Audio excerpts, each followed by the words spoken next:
Wait a few more minutes for some of my colleagues to show up, but we're 5 minutes past the hour of beginning. And okay, and here are two of them, so we're in good shape.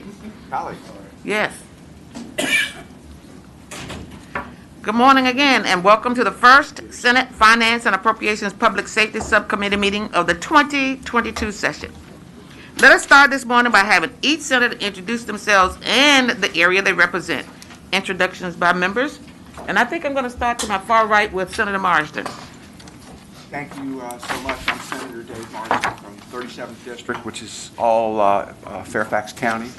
And I've been in the Senate since 2010. It was 4 years in the House of Delegates before that. And former Chief Deputy and Acting Director of the Department of Juvenile Justice for 2.5 years under Gilmore and Warner back in the day. All right, I'm Chap Peterson. I'm an attorney in Fairfax City. I have a law practice with my wife and represent Central and Western Fairfax in the Virginia State Senate. Before that, I was a member of the House Delegates, and before that, I was a member of the Fairfax City Council. My name is John Edwards. I represent the 21st Senate District, which includes Roanoke City, all of Giles County, part of Montgomery, and part of Roanoke County. And I live in Roanoke. Thanks. I have 7 grandkids. Thank you, Madam Chairman. I'm Senator Adam Eben from the 30th District in Alexandria, representing parts of City of Alexandria, South Arlington County, and Fairfax County. Frank Ruff, I represent much of Southern Virginia. That is correct, and I represent the other part of it. I'm Senator Louise Lucas. I'm President Pro Tem of the Senate, and I got my start just like many others on this committee, and that was in local government. I served 2 terms on the Portsmouth City Council before I was elected to the Senate of Virginia. I've been here since 1992. Don't laugh at that. I've been around for a while, Secretary Mosher. And my district currently runs from Portsmouth to Brunswick County, and of course down to Surrey, Virginia, which includes 11 political jurisdictions. And with the new district, and I'm not supposed to talk about that, it'll be the first time ever, if I get reelected to that district, that I would have represented a compact district. And so with that, let me start by reminding the public that while this meeting is in person, this meeting and all future meetings will be live streamed. The public is strongly encouraged to view the meeting through the live stream, since public seating in the room is limited due to social distancing. The capacity in the room will be limited to the number of chairs. Also, the presentations will not be shown on the live stream, but are available on the committee's website before the meeting. As we start today, I will remind the members that this subcommittee oversees the budgets for the Secretariats of Public Safety and Homeland Security and Veterans and Defense Affairs. Bills will also be sent to this subcommittee for consideration, especially the Woodrum bills, which are bills that may have an impact on the number of future prison beds needed. We have about 5 weeks this session until we have to report out the budget. As we heard yesterday, the governor's budget includes significant investments for public safety, officer compensation, the newly established Cannabis Control Authority, a new Center for Gun Violence Prevention, and a new grant program for military community infrastructure. The subcommittee met in December to learn about the public safety compensation work group proposals that informed the recommendations in the introduced budget. For today's meeting, we will first hear from Secretary Bob Mosher. We appreciate him being here today to introduce himself to the subcommittee. We will then hear from Colonel Settle, Superintendent of the Virginia State Police. The Colonel will provide an update on expungements and criminal record sealing, and an overview of the department's proposal in the introduced budget. Finally, we will hear from Director Harold Clark, who will present on the governor's budget for the Department of Corrections, including updates on inmate health care. Before we begin, do any other members have any questions or comments? Hearing none, we will get started, and I will now hand it over to Secretary Mosher. Good to have you here. Senator Lucas, thank you so much. I am just very excited to be here, and members of the committee. We so look forward to working together for public safety for the Commonwealth of Virginia. So I was asked to give you a brief background, a bio about me, and then I'll just tell you I have a non-traditional policing career, if I can call it that. But I did start out as a volunteer firefighter at 17 to support the community, so the public service goes way back.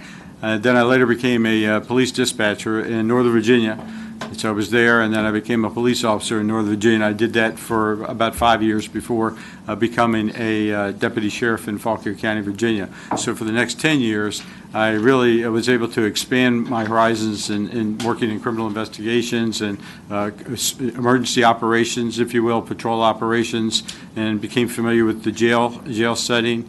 But then I was selected by the U.S. Department of State to become part of the first U.S. police mission to Bosnia and Herzegovina. This is under President Clinton in the Dayton Peace Agreement.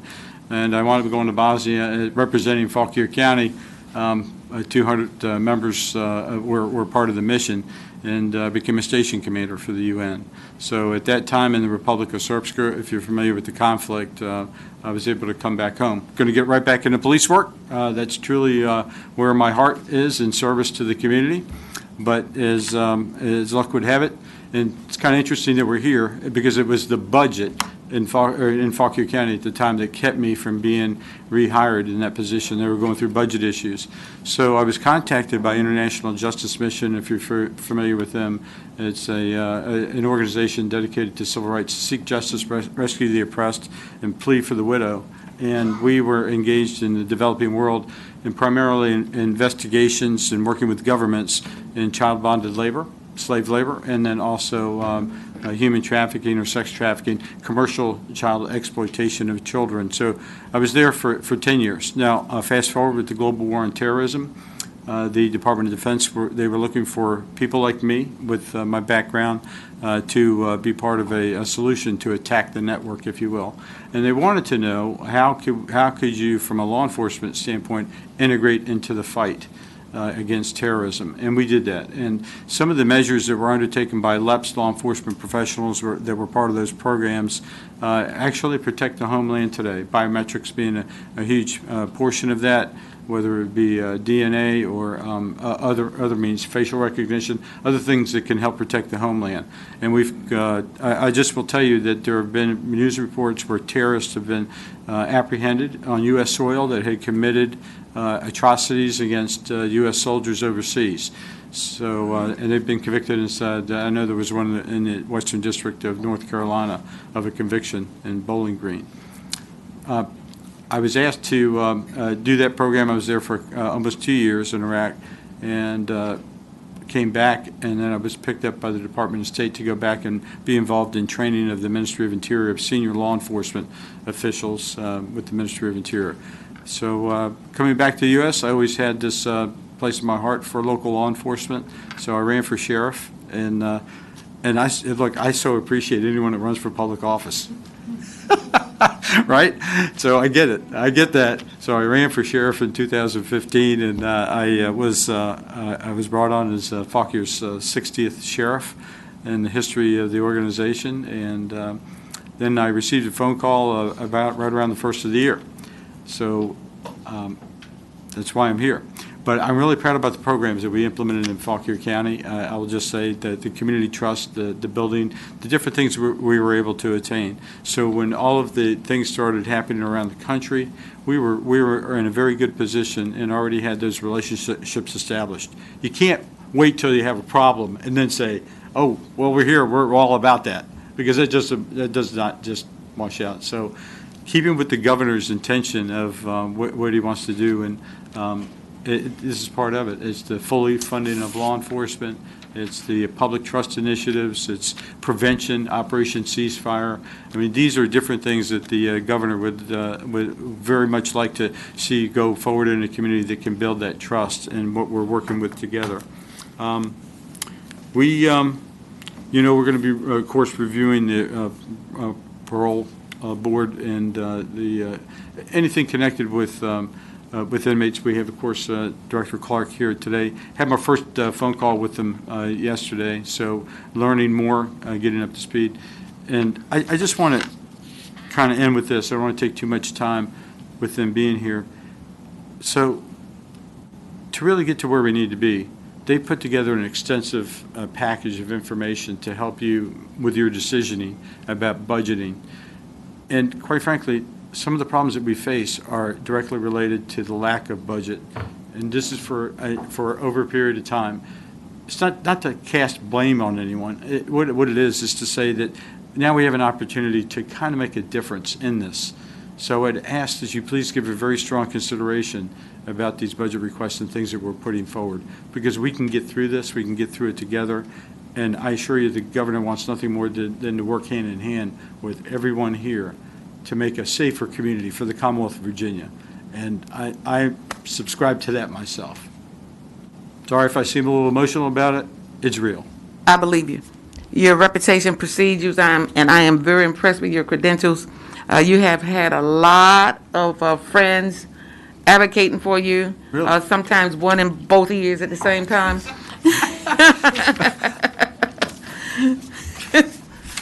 Several of them in this room. And so with that, I want to turn to the committee to see if you have any questions of Secretary Mosier. Yeah, I have a question. Senator Edwards from Roanoke. How long were you sheriff of Fauquier? So 2016, I took office in 2016 up until the day I got sworn in here. Yeah. How many people live in Fauquier? 70,000. 70,000. I've been to Fauquier. Had tried cases there. Oh, okay. Yeah, Be careful, there's speed traps everywhere. Only kidding. I'm aware of that. Senator Abbott. Thank you. Congratulations on your new position, and thank Thank you you, for sir. your service. I don't want to put you on the spot today, but I did want to elevate one issue for your radar. Sure. The contract for the private management of the Greenville Correctional Center, I believe, is up this year or next year. It's coming up. And that's a privately run correctional center that the Commonwealth owns. And I think that the concept of private prisons, or it's not a private prison, but it's private management company, the Geo Corporation, is a bit at odds with our new governor's stated desire to more fairly compensate law enforcement officers, which I assume also would include corrections officers. Yes, public safety, yes. Because the benefit to the Commonwealth of that contract is that we pay less for the management, and then the Geo Corporation pays the guards less than our guards at other facilities. So it would be more expensive not to renew the contract. But I hope you'll take a look at that and at that company's record around the country. Will do, sir. Thank you. Thank you. I want to recognize, did I recognize you next? Were you next, Senator? No, Brown?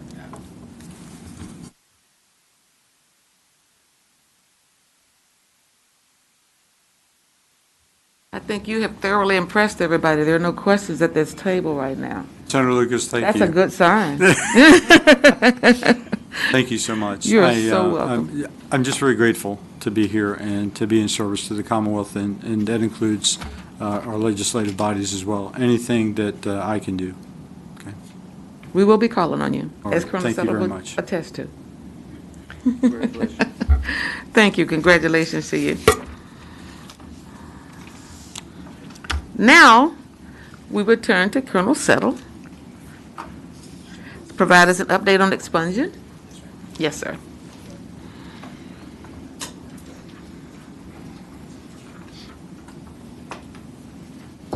Madam Chair, Committee, good morning. Thank you for the opportunity. This is better, I guess. Yes. Well, good morning, Madam Chair, committee members, and thank you for the opportunity to present this morning. I know time is of essence here, so I will move on to the agenda. As you can see, we're going to be speaking briefly about expungements and record sealing, budget highlights, stars, and VETA transformation. I also have with me Lieutenant Kirk Marlowe. If there are any technical questions, of course, he's no stranger to the committees. He will bring the expert information if we have any questions. So just go move on to the expungements and record sealing. And this is just a quick update, Madam Chair, with regards to Senate Bill 1339 and House Bill 2113. And of course, legislation required replacing our Virginia's computerized criminal history system, if you will, CCH. And I say required, that was just to replace the system because it was antiquated and old. So just a little update on that. Of course, CCH is used for criminal justice proposals by all Virginia law enforcement agencies, and it's also used for criminal or for background checks for state and local agencies. We get an abundance of requests for that. And we do share this information with our national data systems as well. The CCH replacement, of course, as I indicated, it's needed. It replaces a long-lasting, antiquated system. It had defects in it. It just, again, was old and needed replacing. And it meets the requirements of 2021 legislation. You'll see there's a note here about its functionality. It will make us more efficient, have data that is accurate, and allow us to share information efficiently as well. Speaking of the sealing of misdemeanor marijuana offenses and dispositions, you'll see here with 182250, the possession of marijuana, first offense and second offense. You'll see the numbers here of how many offenses have been sealed and how many dispositions have been sealed. I won't repeat those numbers. You have those in front of you. And in July of 2021, we were tasked with also looking at 182248.1. That's distribution with the intent to distribute. And you can see those two categories, possession with intent to distribute above an ounce, and distribution of with the intent to distribute, accommodating another, or being an accessory, if you will, of marijuana, and those numbers of offenses sealed and dispositions sealed. The CCH replacement, regardless of the legislation surrounding these records, it must be replaced. And again, I hit on some of the reasons why: the efficiency, accurate data, ability to assess and analyze the information that's in the system. We have awarded the contract, and encumbered funds have been appropriated. This replacement project is known as CHRIS, and I will, if you hear that, you will know that this is the system that we're speaking of here this morning. And we're in a position to effectively meet the legislative mandates and challenges moving forward with this system. And with regards to the funding, we received $12.5 million over 4 years. It was in the 2021 appropriation. And of course, we're going to have an annual estimated maintenance fee as well with about $2.5 million. Now, that's not funded, but as we move on, that will be an expense that we're going to have to incur. The go-live date is anticipated in January of 2025. It was June 2025, but because of the good work of our folks and persistence with this project, because it is obviously needed, we're about 6 months ahead of time. So hopefully we'll continue to gain time in getting the system up and running.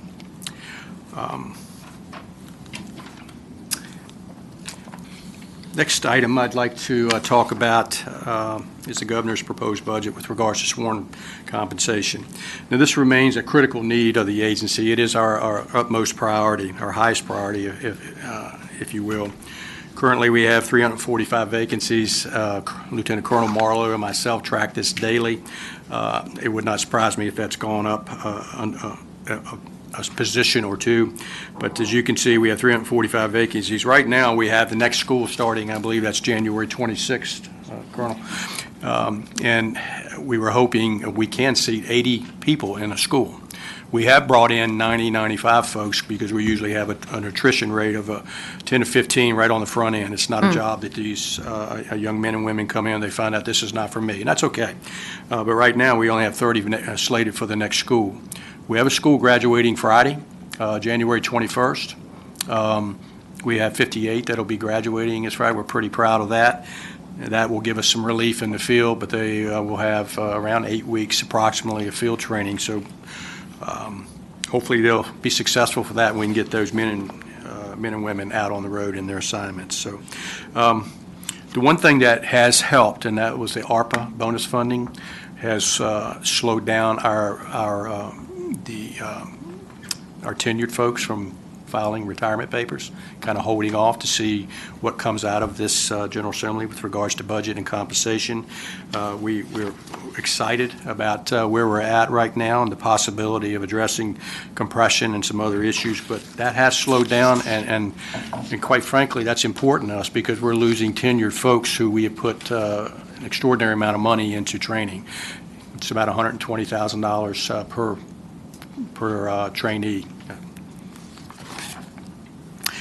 The next slide here just talks about starting pay raise, and of course, this is as a result of the joint workforce group that we had with JLARC, DHRM, and the Virginia State Police. I will tell you, this was not a check-the-block kind of work group. It was intense. I know Lieutenant Colonel Marlowe was, and his folks, I put a lot of pressure on them to be in the room for hours to work through this, because this is not a 5-year-old problem. This is a 25 or 30-year-old problem, and we have an opportunity to solve it. And there was some give and take, a lot of phone calls after the meeting, a lot of emails back and forth, but I applaud the work of these three entities sitting down. And the report, we have the website here. If you haven't seen that report, it's very comprehensive and went down every rabbit hole that we could go to come up with the proposal that's on the table now. The one thing that's not in the governor's proposed budget with regards to sworn compensation were two pieces, and frankly, these two pieces are kind of the hallmark of the proposal in a lot of ways. The education incentive of, there was some talk about 1.4% for an associate's or bachelor's degree or above, and a 2.8% was thrown out as well. But regardless of what that is, it was pulled out of this proposal. We know that highly educated trooper trainees that come into the academy make better decisions, they use less use of force. There's research on this, and Colonel Marlowe and his team, again, were tasked with getting down in the weeds on that. We know that. That stands alone, and we're confident of that. So that's who we want. Right now, we have about 57% of our sworn staff that have a degree, an associate's degree or higher. That is slowly coming down simply because we are now getting the minimally qualified candidates, and that will be challenging. And quite frankly, we were charged with that, right, in previous sessions where we want more professional and well-trained and educated police officers. We've always wanted that, and we'll still continue to strive for that. But the education incentive is really important ingredient to this. The next part of it, at the last bullet point, and I'm sorry, I'm a little behind on the slides there, is the 1.4% step increase. And this secures our folks for a long time. What this does is they make a career of it, not just a job. It's not something 4 or 5 years and you get out. They can see where their career is going to be in 5, 10, 15 years.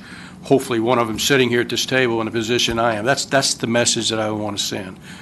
Have something that gives them incentive to take our positions in the future. And we've got some really bright young men and women.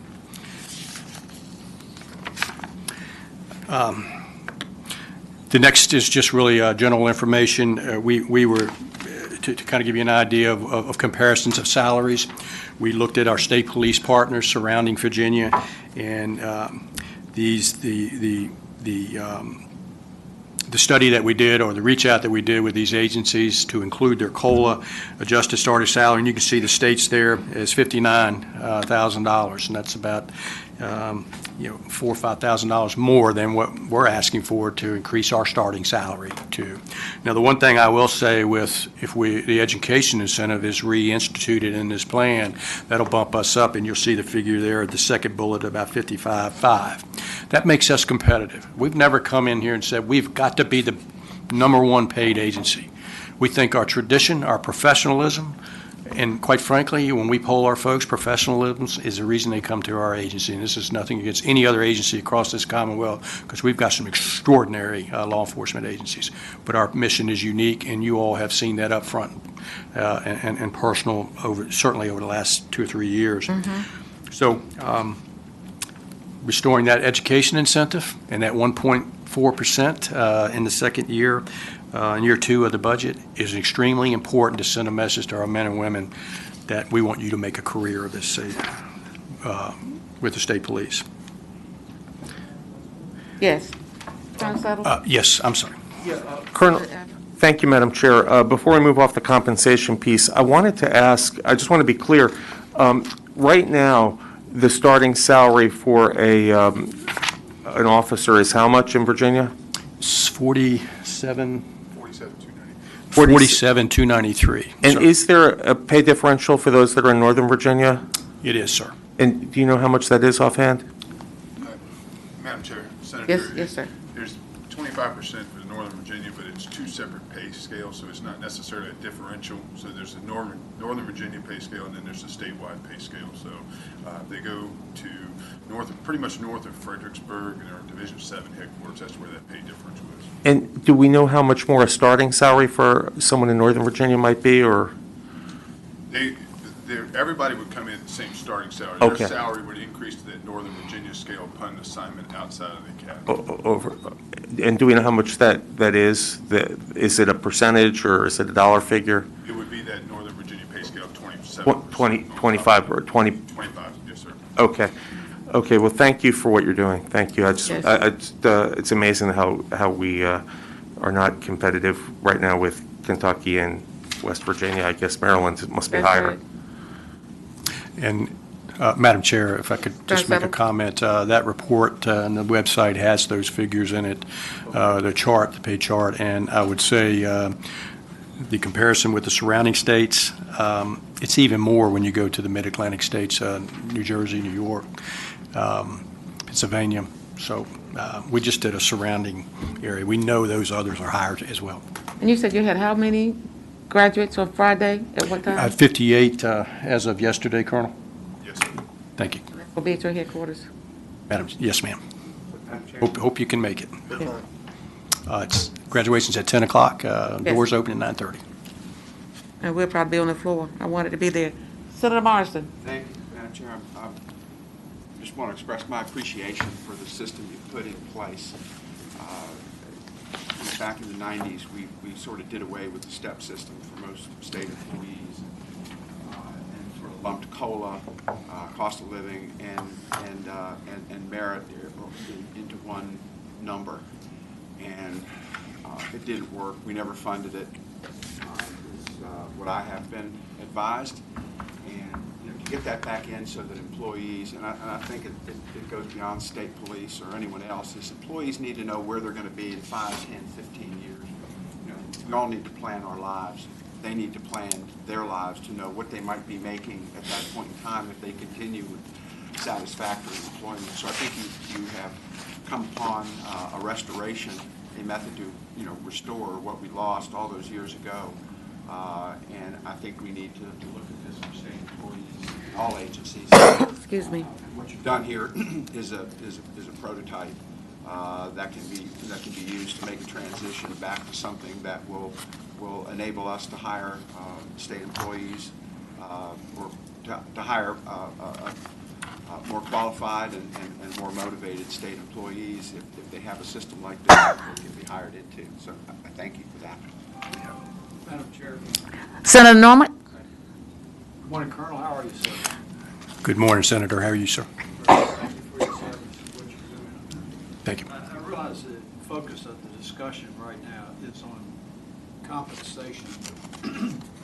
I was alarmed that you've got 30 people coming in a new class, and that's before the front-end attrition rate on it. And I realize that compensation is always a factor, but intuitively, I have to believe that there are other factors that are leading to the lack of recruitment. And have you all undertaken any survey or analysis to determine is it the atmospheric conditions that are existing that are suppressing the number of enrollees or other matters? Madam Chair, Senator Norman, yes, sir, we have two points there with regards to the 30 that are coming in after this graduating class on Friday. We could have probably seated 50, 55, 60, but these are folks who their backgrounds either disqualified them and or it was obvious up front that they would be part of that initial attrition rate. So we have put into place now a review panel to have kind of a standard that is very flexible and to make sure that we don't lose those 30. And this is anecdotal now. We don't know. This is another opportunity for us to try something new. To your point about other factors, we have changed over the last 3-4 years with regards to how we do business at an academy. It used to be if someone would apply, you go through the background, you checked all the blocks, you report day one, and that person had no idea what they were faced with. And it's, the way we did business 20 years ago, we don't do business now. We're more mentoring now. We stay connected with these applicants through the process, the 5 or 6 months as they're testing, the psychological testing, the physical tests,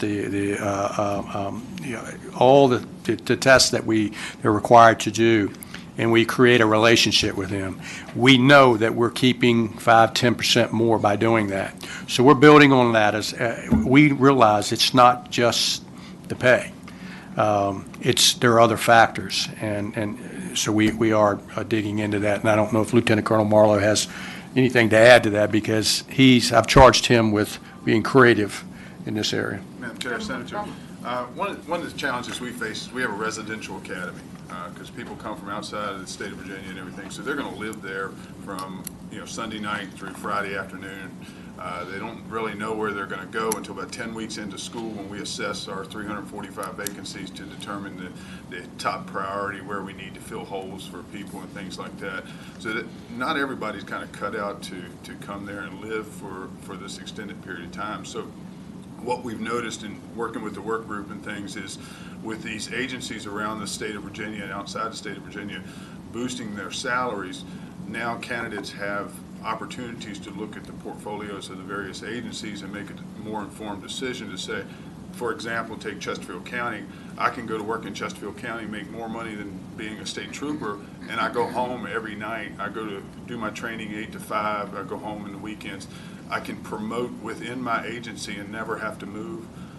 Quite often, if you're going to promote within the state police and you work, say, Salem or Roanoke, you might have to transfer to Richmond to get a promotion and move your family and that sort of thing. So there's some things that we can't change, but to Colonel Settle's point, we have put a great deal of emphasis on mentoring these candidates from the start, when we first make contact with them, all the way through the employment process, and then within the academy, because it's a change. A lot of this generation that we're getting now, not real rule-oriented, haven't lived away from home, haven't had a driver's license for an extended period of time, these type of things. So it really puts an emphasis on training to mold them. So I can say, while we may graduate fewer students, we're still graduating good quality students, and that's where our emphasis is on, to serve the Commonwealth in that way. Senator Norman? Let me be a little more direct. Is the toxic atmosphere for disrespect of law enforcement that we've been through having an impact on your recruitment? Yes, sir. That does come up. That question comes up, and it's, we try to turn that into a positive, to be part of the solution, and but it is a question we get. I mean, it's we see it on the news all the time, or we did quite frequently. So we work through that, and again, try to turn that into a positive, be part of the challenge to address the issues. Yes. Madam Chair.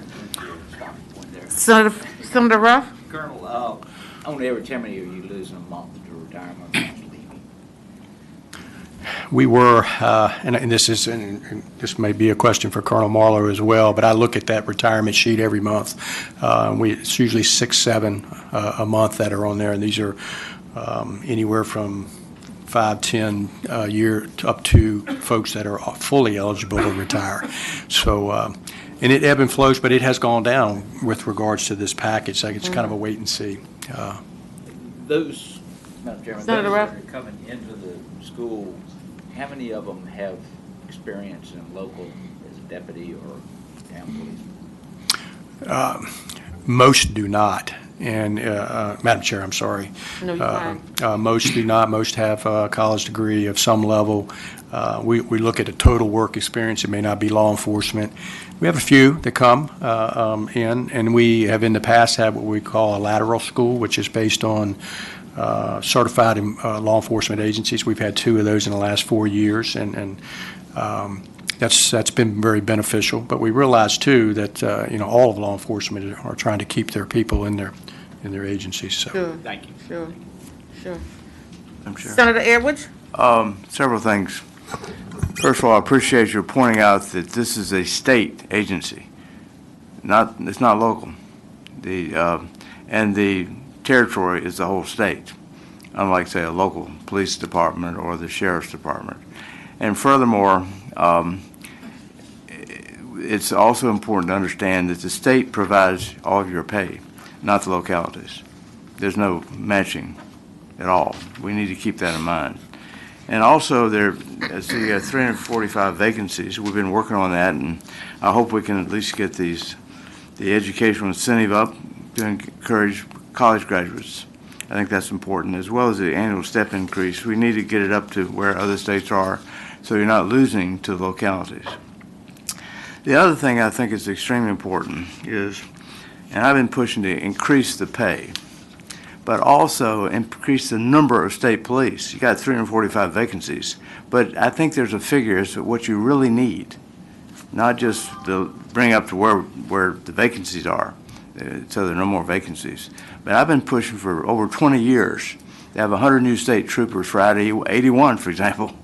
And in fact, Gilmore, when he was governor, gave us, I think, 80 new state police but it wasn't for I-81. We put it in for I-81. He turned into a drug enforcement program of some sort. And I recall back a figure that in 1970, when I-81 was completed, I think we had 5 or 6 or 7 state police in Lexington. Now there's one. I think that's right. That speaks volumes. It's important to have the visibility on the highways. It's the visibility that slows people down. How many times have I driven along, goes 864 at 81, and the state police in front, and nobody passes the state police for some strange reason. But as soon as the state police pulls off, everybody just speeds up, speeds up, speeds up. You get on I-81, and its trucks are awful, 85 miles an hour, otherwise they'll run you down. And how many times have I take, just as an example, going down to Buffalo Creek, south of Lexington, you go down and it's like there's a truck in front of you, a truck behind you, a truck to the left. You feel like you're about ready to be a sardine to be squashed. I mean, it's a true story. And a lot of people are scared to death of I-81 because of the trucks. And I've heard figures that between 11 at night and 5 in the morning, 7% of the traffic are long-haul truckers. Nothing wrong with trucks, except that they're pretty big. If they smash into you, got a problem, a serious problem.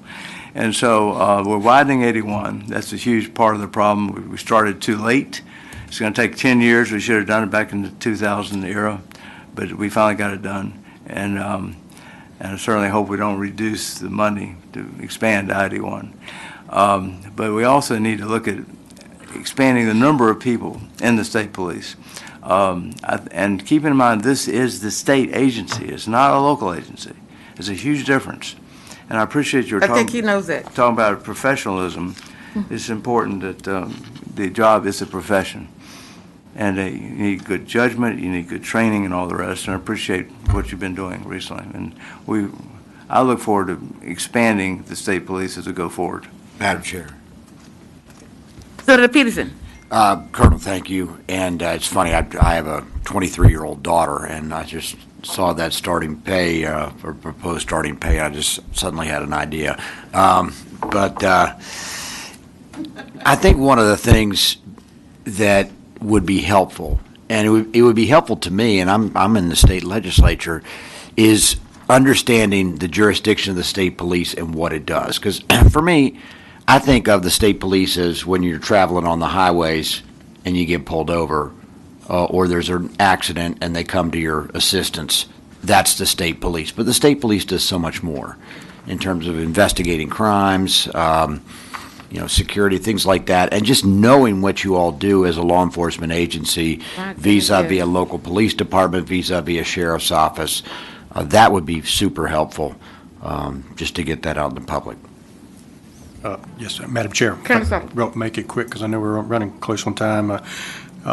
Senator Edson, yes, on all of yours, and Senator Peterson, you're absolutely correct, and we have been holding legislative briefings for the last 3 years, and we have last year I think we had 2 or 3 of those, and we talk about that.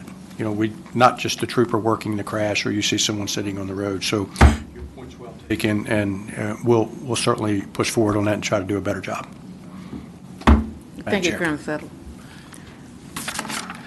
Any member of the committee have other questions of Colonel Settle? Colonel Settle, I know you want to proceed? Yes, ma'am, Madam Chair, thank you. Mhm. I'll briefly talk about STARS. The funding is available for the statewide project to continue. The project is moving forward and on schedule, so we're excited about that. The contract was awarded to Motorola. The ComLink funding included to continue with the state project as well, and it's moving forward on schedule as well. Our VITA transformation, we're in phase 1, and you can see the 4 major goals right now in phase 1, and we're about 50% complete. We started in March of 2021. We're hoping to begin phase 2, which you'll see at the bottom with the migration and vSIN network migration and security platforms as well, to begin in 2023. So we're excited about this project finally moving, going down the road and getting further down the road, I should say. So we're on track. Just a couple challenges moving forward, and I won't read all of this, but the bottom line is most important, and it's the operating deficit that we'll have, and there's a number of reasons for this. The current assets that are being utilized are much more expensive. It's a cost of doing business, and right now we're operating in FY21, and you can see the deficit there, $1.7 million, and that's only going to increase a prediction of a 2.3 and 2022, and that will be monies we'll have to try to find somewhere, take from somewhere else. So that was quick on those last 2, but Madam Chair, thank you for having me. I'm pending any questions. Colonel Settle. Any further questions of Colonel Settle? Madam Chair, Senator Marsden? one quick question on the background check system and what have you. I know it's always been more of a problem. It's you give information to the national organizations, and it's difficult to get it, to get it back. Is that improving? Yes, and sometimes we still have some hurdles, but we try to work through those, Madam Chair. Senator Marsden. There are no further questions. Colonel Settle, I just want to thank you so much for that extensive overview. We appreciate everything that you do, and we're going to see if we can get more help for you. Thank you, Madam Chair. And now, we're going to have Director Harold Clark going to present on the governor's budget and for the Department of Corrections.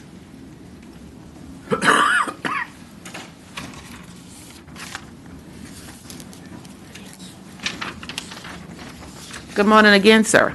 Good morning, Senator Lucas and the members of the subcommittee. As indicated, my name is Harold Clark, and I am truly privileged to be serving as the Director of Corrections. The Virginia Department of Corrections we consider to be a premier agency with a diverse professional staff. The VADOC is nationally recognized and is also recognized internationally as well. For the 6th consecutive year in a row, the department has had the lowest rate of recidivism in the country, or the second lowest rate of recidivism in the country. 4 of the last 6 years, we had the lowest rate. 2 of those, we had the second lowest rate. And currently, our rate of recidivism is 22.3%, where the national average hovers right around 40%. The VADOC arguably has led the nation in preparing inmates for return back home into the community, and also provided that support system needed for their children as well. We have, I like to say, a very well-written mission statement and a very well-written vision statement. And I say so because I help write them. I contribute to those. But seriously, I tell staff all the time that if they cannot remember if they can't recite what's their vision and mission statement, all they have to remember is that we are in the business of helping people to be better. And we don't only mean the inmates that are entrusted to our care and those we supervise in probation and parole, we also mean our staff as well. Because as we prepare and develop staff, they're a much better position to do the really responsible job, important job that they have to do caring for our inmates and supervisees. Just a thank you, this next slide, because the VADOC employees continued to demonstrate their commitment to public safety throughout the global pandemic in 24/7 operational settings across the Commonwealth of Virginia. And I truly personally want to thank each and every employee of the VADOC for their hard work and for the personal commitments that they and their families made during the pandemic and continue to make during this trial and difficult time. Turning to our correctional officer compensation, the governor's introduced budget provides $41.5 million for fiscal year 23 and $43.6 million for fiscal year 24 to fund compensation increases for correctional officers and security supervisory staff as well.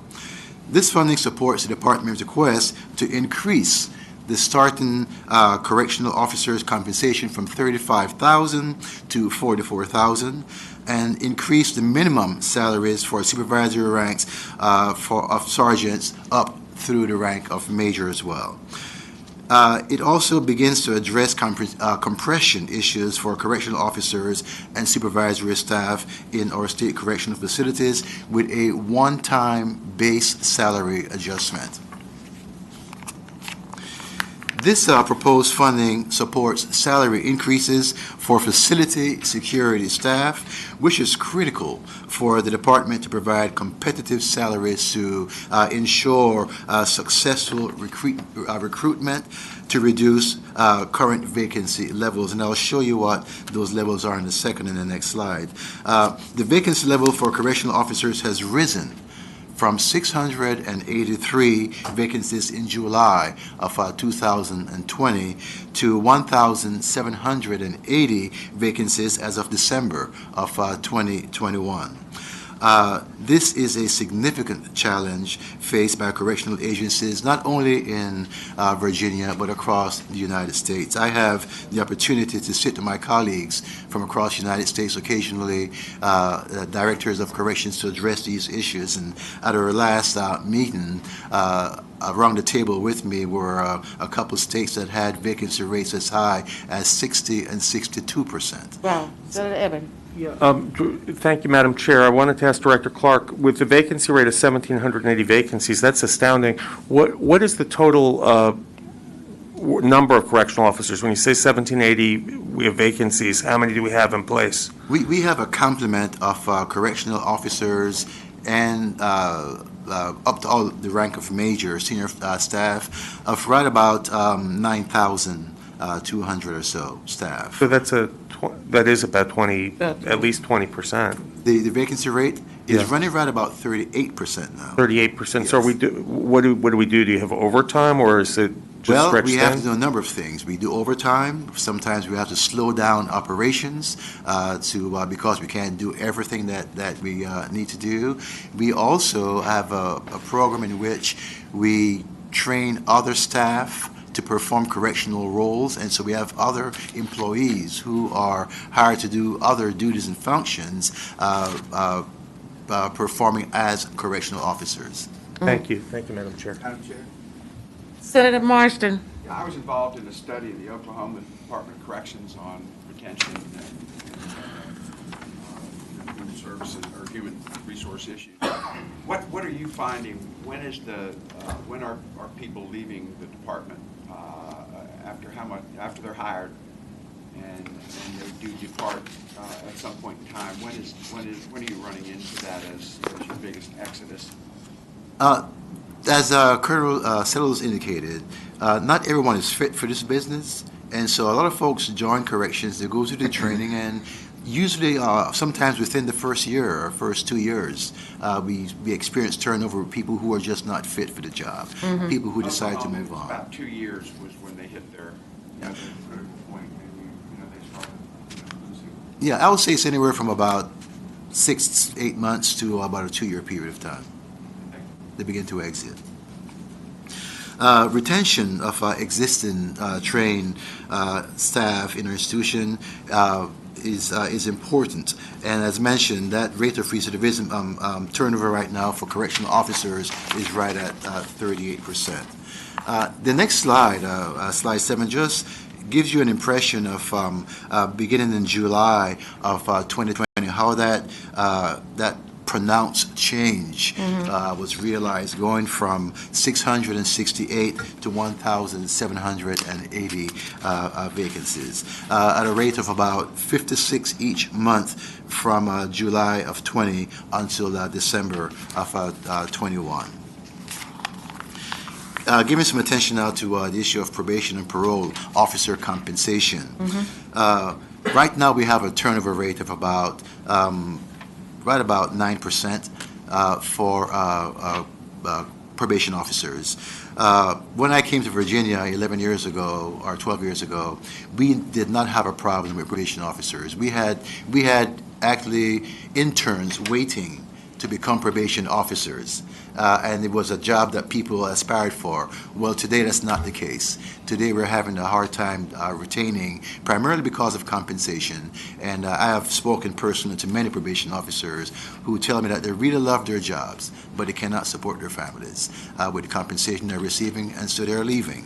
So addressing compensation for POs is essential to provide the competitive salaries to support the effective recruitment and enable us to retain them as well.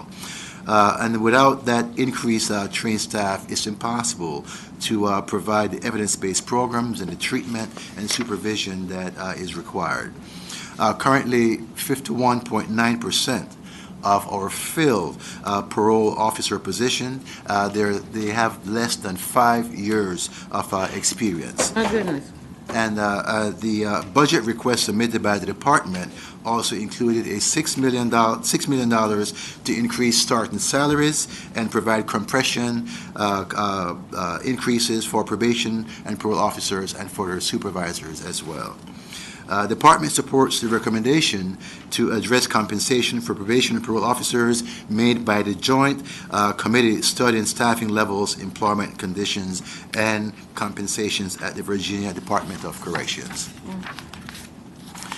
Taking a look now at non-security employee compensation. So correctional officers makes up the lion's share of our agency. We are authorized actually 13,000 individuals, staff, but you can see correctional officers is well over 9,000 of that, and then we have about 924 or so probation officers. So the lion's share is the probation officers and correction officers. But the other non-security employees provide vital functions and roles as well. And we often don't hear about them, we don't speak about them.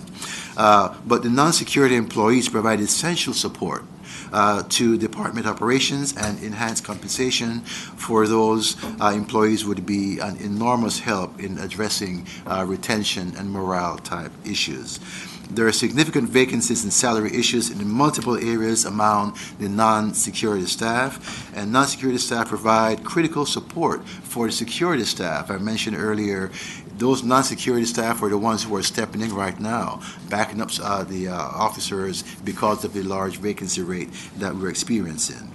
And the department supports the recommendation to address compensation for non-security staff that was also made by the Joint Committee studying staffing levels, employment, compensation, and conditions at the Virginia Department of Corrections. So turning our attention to the issue of health care, the introduced budget provides the full funding and FTEs requested by the department to provide the constitutionally mandated inmate medical care. The proposal includes $6.7 million in the caboose bill for fiscal year 22, and $11 million in fiscal year 23, and $9.5 million in fiscal year 24. The department currently manages comprehensive medical care at 30 institutions. We have always had a hybrid model as long as I've been here and going back well before that. A hybrid model in the sense that the department does the health care for certain facilities, and certain facilities are contracted out. Currently, as mentioned, we are doing the health care for 30 institutions, and 9 are contracted out. We plan to bring those 9 in to become state-operated facilities, and we expect this transition to take place by 2023. Now, Lawrenceville, which was referenced by Senator Eben earlier, Lawrenceville is a privately run facility, and we are not going to be making those changes at Lawrenceville. They will remain responsible for the health care provided at that facility. Okay. So the medical budget request includes the proposal to provide the requested 276 FTEs in fiscal year 23 and 432 FTEs in fiscal year 24 to support the transition to fully state-managed health care. A request for funds redistribution from the comprehensive healthcare facility contract services to the area of off-site costs, pharmaceutical costs, and DOC managed facility healthcare cost services. In essence, what we're asking for is the funds that they have right now, the private, to manage all of the care that they're providing, those funds be transferred over to the DOC to continue providing those services, to include pharmaceutical costs and medical supplies as well. In terms of what's driving costs, the main cost drivers of the request for medical funding are increases in medical staff recruitment and retention costs, and that was really exacerbated during the pandemic. Increase in costs for medical contractors due to the COVID pandemic, and we have seen the largest increase in the area of nurses. Actually, we have had a lot of nurses who actually leave the department. They go and they work for a private contractor, and then we contract with a private contractor to bring them back to work for us at a much higher cost. And so that's really driving the cost upward, in addition to increases in pharmacy expenditures. Now, turning attention to the earned sentence credit legislation which has been enacted. Included in the introduced budget is $3.4 million in fiscal year 23 and $3.6 million in fiscal year 24 to provide annualized funding for support positions previously approved during the 2020 special session for community release staff, intake staff, counselors, and academic instructor positions. I believe those total around about 74 or so positions. And also funding for 19 probation and parole officers for community support upon release. Turning to mental health in slide 15, mental health is a growing challenge within the Department of Corrections.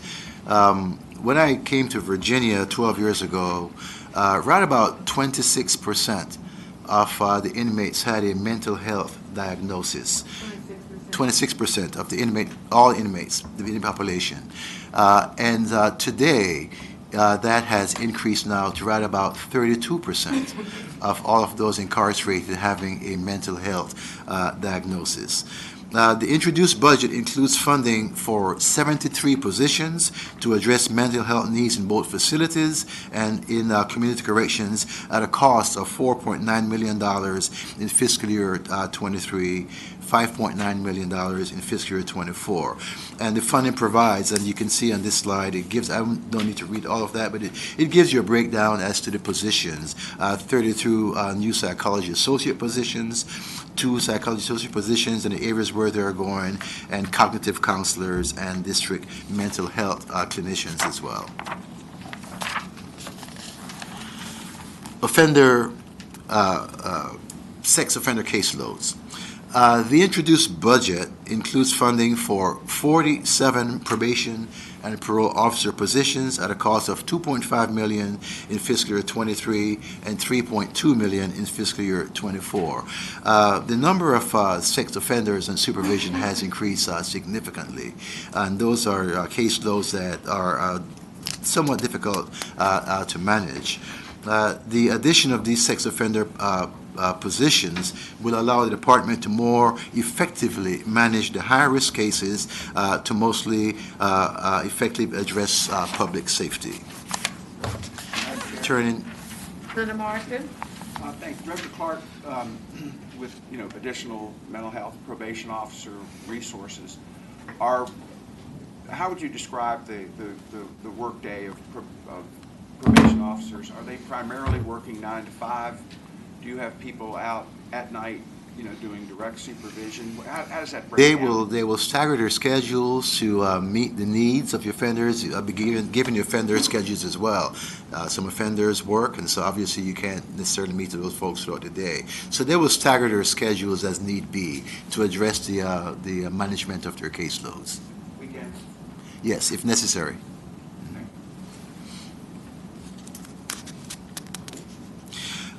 The community residential program, the introduced budget includes funding in the amount of $2.8 million for fiscal year '23 and '24 to cover increased contract costs for our community residential program. And currently, we only have 199 beds, which is not much for a department of our size, which means the longest one stays in those beds is 6 months, but the average turnover is usually right about 90 days. So we're able to get approximately 500 individuals into community residential programs when they're leaving us. And so this increase is to address the increased costs in those areas, but actually we would like to at some point have a conversation about actually increasing the number of those beds to provide the services and support needed as individuals are discharging from the department. Information technology. The introduced budget includes 33 FTEs, funding of $1.3 million in fiscal year '23 and '24 is provided for 11 new information technology positions. And the department has also provided 22 FTEs to convert 22 contract positions now to actually state positions. The IT unit has experienced significant increases in responsibility in the past decade due to legislative mandates, increased usage, new initiatives, etc. And the current IT staffing levels at DOC is not sufficient to carry out all of the responsibilities that are expected of them. Turning to career technical education and education in general, additional career technical education positions to expand in the area of welding and HVAC and so forth is required, and funding for fiscal year '23 is $544,000, and for '24 is $653,000. And education plays a critical role in offender rehabilitation. And we can show, based on data, that those offenders who go through and complete GED programs are reoffending at a rate of 19.3. You recall I mentioned earlier that our overall recidivism is 22.3%.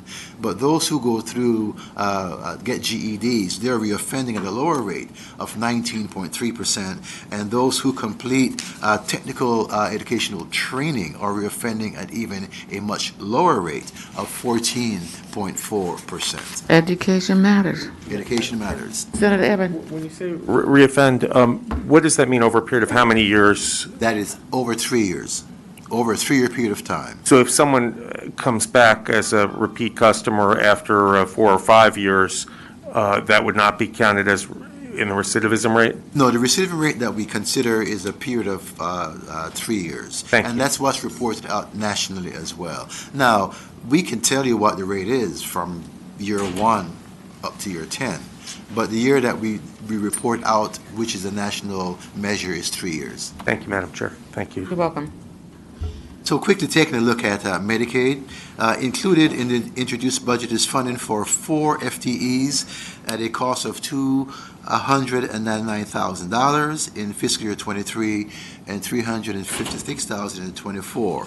And these positions will support the ongoing efforts towards Medicaid enrollment, not only for inmates within our institutions, but also for state-responsible inmates in jails as well. Then we have several additional positions that we have requested. The introduced budget also includes 5 FTEs with funding of $331,000 in fiscal year 23 and $397,000 in fiscal year 24 for occupational health and safety positions within the agency. We currently do not have those positions. Currently, we have individuals who have other duties and responsibilities performing those roles. The introduced budget includes funding for 4 FTEs with funding of $390,000 in 23 and $468,000 in 24 to address workload management for the department's infrastructure and environmental management unit. And this will maximize the use of funding provided in the capital infrastructure fund. Slide 22 basically shares with you information about the Capital Infrastructure Fund, which was actually created in the biennium of 20 to 22. And during that year, we were given $15 million to bundle and to manage a number of infrastructure projects. Well, everyone seems very well pleased with how that went, and so that has been reauthorized this year with an increase of $5 million, going from the $15 million to $20 million. Additionally, for the maintenance reserve fund, we are seeking $29 million, which is supported by the governor's introduced budget. For Farmville probation and parole officer and Gloucester probation and parole officer, these we have funds to acquire and to renovate and expand office building currently used by those 2 probation and parole districts. And lastly, the Chesterfield P&P office, we receive funds to do detailed planning because we need a new district office, and so we receive funds to plan for that district office.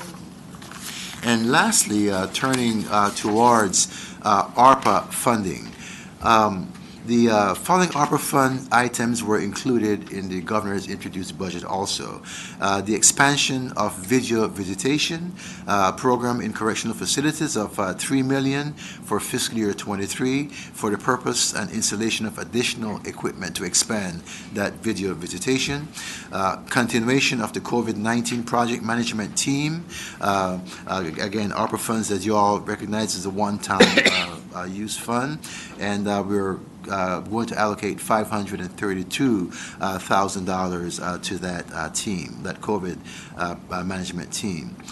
And there's a continuation of funding for PPE for Lawrenceville Correctional Center. The ARPA funds provided in 2023 and 24 a total of $45,000. That is, we're in essence reimbursing Lawrenceville for the monies that they have expended for PPEs. Yeah. And Madam Chair, that concludes my prepared presentations. I'll be glad to take any questions from the committee. Yeah. Thank you. I got a question. Thank you so much. Okay, I think Frank had a question, and then, Mr. Clark. okay, we're gonna go with Senator Ruff, Senator Edwards, and then Senator Eben, and then Senator Marston. And we've got to be in Senate Finance in 15 minutes. You mentioned that the non-security staff, it was recommended by the study committee to increase them. Were they increased in the governor's budget? No, they were not. Thank you. Senator Edwards? Yeah, I want to commend you for the career and technical educational program. I think the statistics speak volumes. Those that have career and technical education, the recidivist rate is 14.4%. That's correct, Senator. That's pretty low. and academic, I don't know why it's higher, but academic recidivism is almost 19.3%. It's very important that these programs be provided inmates because most of them are going to get out. When I was in Marines, those they used to tell me, my clients would say that the first 30 days was the hardest. The rest is just pure boredom. And you don't want them to be bored. You want to make sure when they get out, they have something they can give back and also get a job. That's extremely important. So keep working on that. Thanks. Thank you, Senator. And you know, our motto, we are in the business of helping people to be better, goes directly to that. Yeah, and also I think we need more funding, you're right, for those that want to be parole officers. That's extremely important as well, because when they get out, they need to get a job and figure out how to live. Thanks. Senator Marsden? Thank you so much, Director. You want to get your question? You operate a number of rural and a number of more urban You have another question? located facilities. Yes, sir. What is the differences you're finding in retention and hiring in those two different areas of your operations? How is that going? There's a market difference. We are having a greater challenge, like for an area where Sussex and Greensville, those facilities are. That's where we're experiencing their largest vacancy rate, to include Fluvanna as well in Charlottesville area. But our facilities out in the western part of the state, we are not having the same challenges. We're retaining staff and hiring staff and so forth. So it's a lot easier out in the southeastern part of the state compared to Sussex and the eastern shore section. Madam Chair? Senator Marsden? Are you experiencing, I know I did with juvenile justice, entirely different, I don't know what you would call it, staff composition in terms of how people performed their duties, how they behaved, you know, the degree to which they followed policy and procedure. Do you find that a challenge between your rural and your more urbanized workforces? I will say that I'm not sure I'm prepared to say within the rural area versus the other. I will say that we have that challenge pretty much across the state. Luckily, it's not a major concern, and we know that because we do annual surveys, and we survey all of our staff anonymously, 100%. And so we know what people are thinking and feeling. And we get right about 86% or so of our staff support our vision, purpose, mission. And we don't have any issues there. But there are small pockets of individuals scattered across the state that are not supportive of our staff, and they will say things that are quite unkind to myself, my deputies, and others who are seeking to provide inmate programs and so forth. You can go to their website and see it on their website when they're saying we're coddling inmates when we provide CTE programs and other things to help them to be better, to have a fighting chance when they get out. Well, not everybody supports that. And you'll see it reflected in Twitter and Facebook and those places where people tend to go to make those kind of comments. I can't even imagine running a correctional agency in the age of Twitter.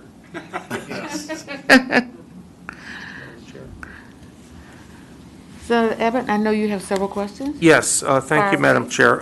First, thank you for your work, and I wanted to ask you if the video visitation with the increased funding, if there's any way to characterize, whether every inmate can have a video visit once a week, or is it only certain facilities, or how often? Is it meeting the demand, or what do you get for that money? One of the Chief of Corrections Operation, David Robinson, is pretty much overseeing that program. So, David, I'll defer to you to answer that question. It's offered to every facility across the Commonwealth. They have to schedule it based on a time frame. It only starts at around 8, 9, and goes up to 8. And we're averaging about 14,000 visits a month, which means every offender in the system, half of them are getting it. And I think the total number, we was over 100 and some thousand for last year. So it is really being utilized across the Commonwealth. So there, if I might, Madam Chair, so it's being fully utilized, and that you have demand that you could even use more. Is that what you're saying? Yes, Okay. we can actually expand it. And if I might, I wanted to ask when the contract for Lawrenceville comes up again, for the private facility, or private management. That contract is up, Joe. Is that next year or this year? I'm not sure, Director. Oh. We can get you the information and get it to you. Okay, and and finally, I had just two brief questions about the solitary confinement or segregated housing, as you call it, and the step-down program at Red Onion, which you've been won awards for. How many inmates system-wide do we know are currently in the 23-hour-a-day lockdown or segregation or solitary? No one. So there's not one inmate in the entire system that's segregated themselves for 23 hours a day? Or We don't meet. Just for We don't disciplinary? meet that definition. Every offender in our system has minimally 4 hours out of cell. Okay. That's great to hear. That's great to hear. And finally, with extreme weather events and stuff, I know I reached out to your agency about air conditioning and lack thereof in certain facilities. Is that something, I was staggered when I saw the cost, construction cost, if you were to include it, to air condition all the inmates' facilities where there's inmates and guards working in the heat. Are there any long-term plans considered as things are renovated to add AC? Yes, ventilation? we are. We have been doing that now for quite some time, and we bring facilities online, giving resources periodically, and we have a targeted approach in terms of which ones we want to bring online. But we Okay. have been doing that now for several years. Thank you. Thank you, Madam Chair. You're very welcome. Director Clark, we just really appreciate the comprehensive report that you've just given us. We really appreciate it. And we're going to do our part in trying to make sure that we help make your job easier. Thank you, Madam Chair. And I know that comes through the budget. Thank you. And so we're going to do the very best we can. Thank you for the opportunity to present before you this morning, and any questions that you may have after we leave this place, please, you know how to reach us. Yes, sir. Thank you. Thank you so much. Thank you. Okay, the committee shall rise, and we're on our way to finance.